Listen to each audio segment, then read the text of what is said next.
Sometimes when I blink, I forget which world I'm in.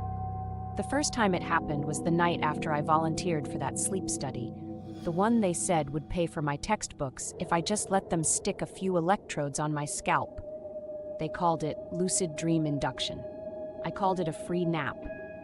But the next morning, when I closed my eyes for a second in the shower, I opened them to a room with walls that pulsed like breathing flesh and something heavy crawling under my skin. I thought I was still dreaming until I woke up screaming, water scalding my back. Each night after, it got worse. I'd close my eyes on the bus, at my desk, anywhere, and I'd wake up somewhere else. A windowless hospital where the lights flickered and the beds were all occupied by versions of me, each one more decayed. A forest of dead, hollow trees that whispered in a voice that sounded like my mother, begging me not to leave. In every nightmare, I was never alone.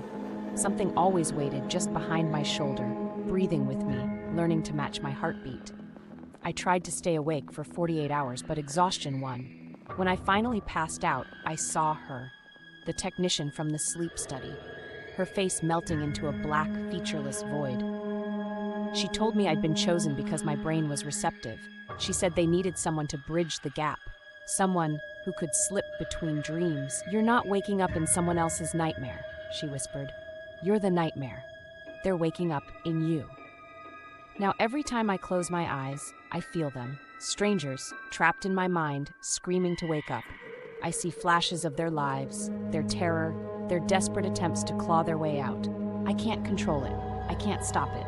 And worst of all, I'm starting to forget which parts are my dreams and which are theirs.